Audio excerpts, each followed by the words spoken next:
I want you to imagine an army composed of billions of soldiers, commanders, and weapons combating the invaders each and every day.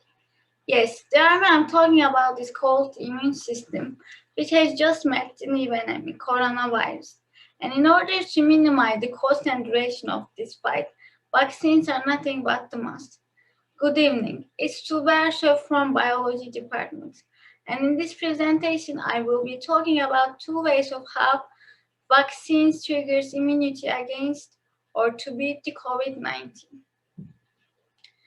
My initial focus will be on the injection of the activated whole virus itself to the body.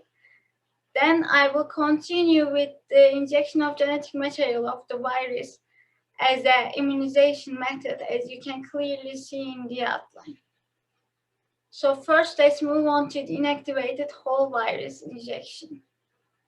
As the name suggests, the vaccine enables the virus entrance, disabled virus entrance with the molecule called beta-preprolactone.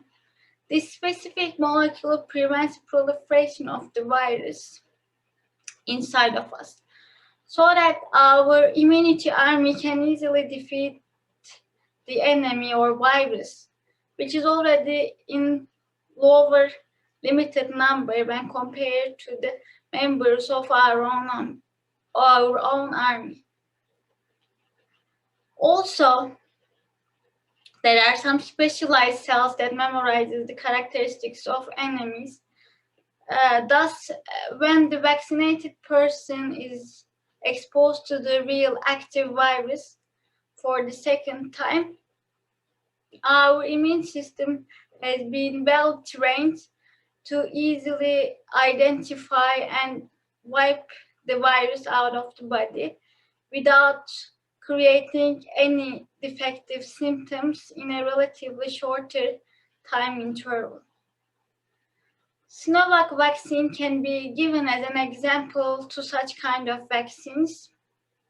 At this point, I would like to draw your attention to the research conducted by Chinese Disease and Preventive Center Professor Yan Yushang and his colleagues to examine the power of Sinovac vaccine in terms of immune response generation. In this study published in this year in Lancet Journal, 600 healthy adults have been vaccinated, ranging from 18 to 59 years old, and no severe side effect has been observed other than the usual ones such as sore arm, fatigue, and mild fever. After the application of two-dose schedule of the vaccines, efficacy of it has been calculated above 60%, which is sufficiently good to reveal the immune response and thus to be used globally. So having covered the first type of vaccine, let's continue with the second one, injection of viral genetic code. By genetic code, I mean the mRNA that includes the instructions for manufacturing the specific viral parts inside of our own body. So that the soldiers of our own army are able to recognize the characteristic parts of the virus as a sign of invaders. For example, for coronavirus, the characteristic of the virus is the spike that is located on the surface and depicted as red in this picture. So when our immune system senses the presence of this structure inside of our own body without needing the actual whole virus, it reveals its defense mechanism and weapons for distractions. So when the whole virus is encountered for the second time, immune system has become well prepared against the real virus, and the person who is exposed to the virus for the second time is expected to have no infection or illness against them. BioNTech vaccine is an example to such mRNA vaccines. Now, let's look at the efficacy of the vaccine like we have done with the Sinovac. In order to test the efficiency of the BioNTech virus against COVID-19, CEO of BioNTech and scientist Uğur Şahin and his colleagues has injected 22,000 people with mRNA vaccine while injecting the other 22,000 people with placebo, which includes nothing but effectless molecule.